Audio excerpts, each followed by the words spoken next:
فتنوں کی طرف لے جاتا ہے۔ سب سے پہلی مثال حضرت ابراہیم علیہ السلام کے دور کے طاغوت نمرود کی تھی۔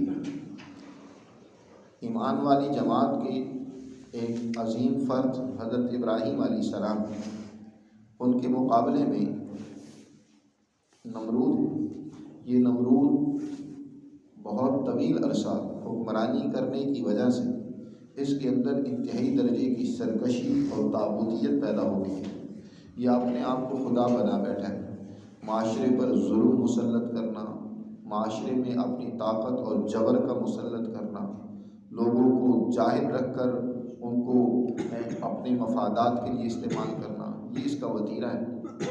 حضرت ابراہیم علیہ السلام نے اس وقت کی نمرودیت کے خلاف آواز بلند کی، انہیں ہر طرح سے سمجھایا، انہیں ایک اللہ سبحانہ و تعالیٰ کا تعارف کروایا، اور اس وقت کے نمرود کے مظالم اور اس کا فتنہ اور فساد وہ لوگوں کو سمجھایا۔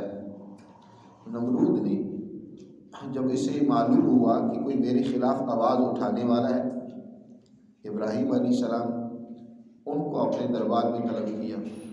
یہ مختلف روایات ہیں کہ حضرت ابراہیم علیہ السلام کو نار نمرود سے جب آزادی ملی، اللہ نے انہیں زندہ سلامت اس آگ سے بچا لیا جس میں نمرود اور نمرودیوں نے حضرت ابراہیم کو جلانے کی کوشش کی تھی۔ یہ اس وقت حضرت ابراہیم علیہ السلام کا نمرود سے مکالمہ ہوا یا اس سے پہلے کسی موقع پر مکالمہ ہوا۔ قرآن مجید نے یہاں ابراہیم علیہ السلام کے اس مکالمے کا جو نمرود کے ساتھ ہوا ہے اس کا تذکرہ کیا۔ اللہ تعالیٰ ارشاد فرماتے ہیں أَلَمْ تَرَ إِلَى الَّذِي حَاجَّ إِبْرَاهِيمَ فِي رَبِّهِ، کیا آپ نے غور و فکر کیا، دیکھا اس شخص کی طرف کہ جس نے ابراہیم علیہ السلام سے اس کے پروردگار کے حوالے سے محاجہ کیا، جھگڑا کیا، حجت بازی کی۔ ان آتاہ اللہ الملک، اور اس جھگڑے کی وجہ یہ تھی کہ اللہ نے اس کو سلطنت عطا فرمائی تھی، حکمرانی دی تھی۔ ایک حکمرانی ہوتی ہے دنیا میں اللہ کی امانت سمجھ کر، ذمہ داری سمجھ کر دنیا میں انسانیت کے لیے سہولت پیدا کرنا، امن قائم کرنا، خوشحالی پیدا کرنا، ان کے مسائل حل کرنا۔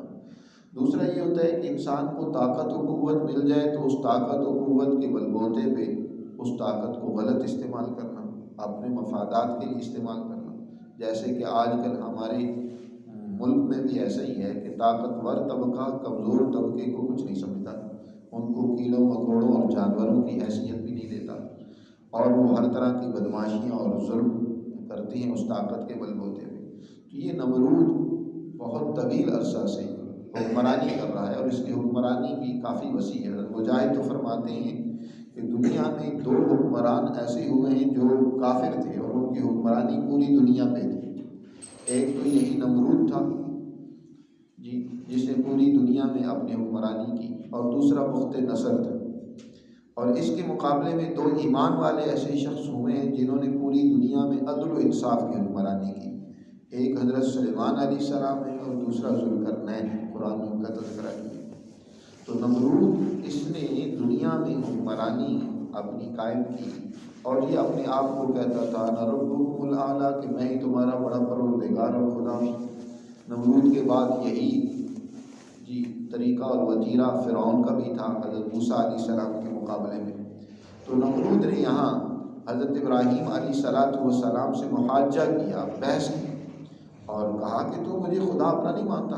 قال ابراہیم اذ قال ابراہیم ربی الذی یحیی و یمیت، کہ جب ابراہیم علیہ السلام نے کہا کہ دیکھو میرا پروردگار تو وہ ہے جس کے قبضہ میں حیات اور موت ہے، ہست سے نیست کر دینا، نیست سے ہست کر دینا، یعنی کسی چیز کو وجود دے دینا، اور اگر اس کے پاس وجود ہو تو اس کے وجود کو ختم کر دینا، کہ یہ میرے مالک کا وصف ہے، وہ زندہ بھی کرتا ہے اور موت بھی دیتا ہے، حیات و موت کا وہ مالک ہے۔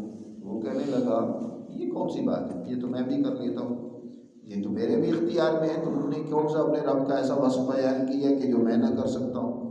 اذ قال ابراہیم ربی الذی یحیی و یمیت قال انا احیی و امیت، کہتا ہے میں بھی زندہ کر سکتا ہوں اور میں بھی موت دے سکتا ہوں۔ چنانچہ اس نے کیا کیا، ایک جیل سے قصوروار آدمی کو بلایا جس کے اوپر موت کا مقدمہ اور سزائے موت جاری ہو چکی تھی، اس کو بلا کر رہا کر دیا، اور بازار سے ایک بے گناہ آدمی کو بلوا کر اسے قتل کروا دیا۔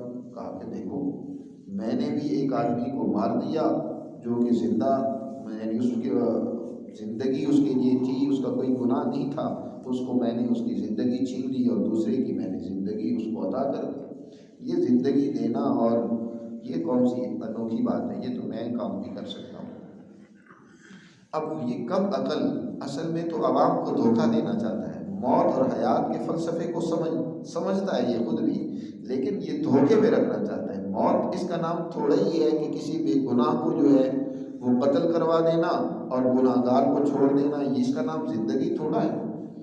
موت و حیات تو نام ہے کہ ایک چیز بالکل سرے سے نہ ہو اس کو تم وجود دے دو، اور ایک یہ ہے کہ تم اس کے اندر وجود ہے اور بغیر کسی درمیان میں واسطے اور ذریعے کے اس کی حیات کو سلب کر لو۔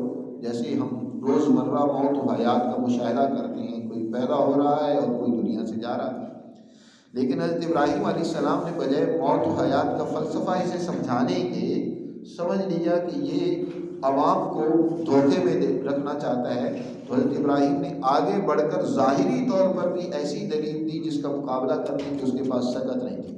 کہا کہ دیکھو میرا پروردگار وہ ہے جو روزانہ سورج کو مشرق سے نکالتا ہے اور مغرب میں غروب کرتا ہے۔ تم بھی خدائی کا دعویٰ کرتے ہو کہ میں بھی رب ہوں اور میں بلکہ تمہارا بڑا خدا ہوں، تو تم آج صرف ایک دن ایسا کرو کہ سورج مشرق کی بجائے مغرب سے نکال دو۔ اب فبہت الذی کفر، قرآن کہتا ہے کہ اب وہ حیران و پریشان، مبہوت و لاجواب ہو گیا، کیونکہ اس کی تو ظاہری طور پر بھی مقابلہ کرنے کی اس میں سکت اور طاقت نہیں تھی۔ حضرت ابراہیم نے کہا فإن اللہ یأتی بالشمس من المشرق، کہ میرا رب وہ ہے جو سورج کو مشرق سے لاتا ہے، فأتی بہا من المغرب فبہت الذی کفر واللہ لا یہدی القوم الظالمین۔ اور قرآن کہتا ہے دیکھو جو قوم ظلم کرتی ہے، نا انصافی کرتی ہے، ایسی قوم کو اللہ ہدایت نہیں دیتا۔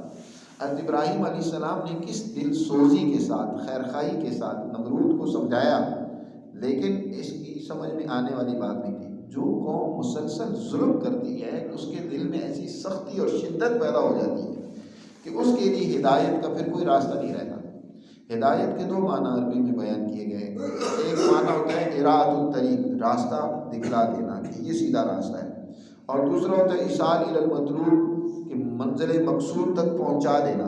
مثلاً ایک آدمی نے اسٹیشن پر جانا ہے تو ایک تو اس کو راستہ بتا دیا جائے کہ یہاں سے تم یہ فیروز پور روڈ پر بیٹھو، وہاں سے گاڑی پر بیٹھو اور اس طریقے سے اسٹیشن پر پہنچ جاؤ، اور دوسرا یہ ہے کہ وہ اپنی کسی سواری پر اس کو پیچھے بٹھائے اور بٹھا کر اسٹیشن چھوڑ کر آئے، یعنی مطلوب تک اس کو پہنچا دینا۔ ہدایت کا یہ مطلب ہوتا ہے۔ ایک ہے راستہ دکھلانا، تو یہ ظالم جو ہے یہ سیدھا راستہ بھی دیکھنا نہیں چاہتا، اس پر چلنا یا منزل تک پہنچنا یہ تو دور کی بات ہے۔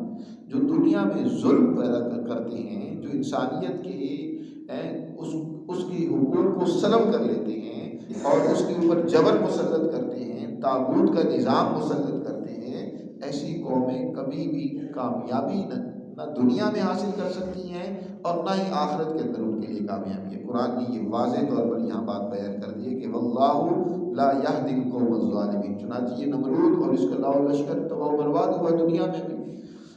اللہ نے اس کے اپنے دماغ کے اندر ایک ایسا مچھر پیدا کر دیا، اس کے ناک اور نتنے کے ذریعے سے ایک مچھر دماغ میں گھس گیا، اب وہ دماغ اس کا کھا رہا ہے، اب اسے بڑی بے چینی ہے اس کی وجہ سے، بہت علاج معالجہ کیا لیکن کوئی فائدہ نہیں ہوا۔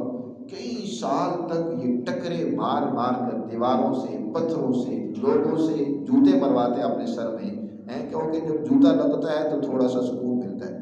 تو ایسے ظالم لوگوں کو اللہ دنیا میں بھی عبرت کا نمونہ بنا دیتا ہے، عبرت کا نشان بنا دیتا ہے۔ تو ایسے ظالم دنیا میں بھی ذلیل ہوتے ہیں اور آخرت میں بھی ذلیل ہوتے ہیں۔ تو اللہ نے یہاں ایک طاغوت کی مثال بیان کر کے جسے دنیا میں اللہ نے ذلیل و رسوا کیا اس کا تذکرہ کیا ہے، اور یہ بات واضح کی ہے کہ کامیاب وہی ہوتے ہیں جو دنیا میں عدل کو، نور کو لے کر آگے بڑھتے ہیں، اور جو دنیا میں ظلم کو اور دنیا کے اندر شر اور فتنوں کو پیدا کرنا چاہتے ہیں، نتیجتاً وہ ناکام ہوتے ہیں، ذلیل و رسوا ہوتے ہیں۔ اللہ ہمیں سمجھ نصیب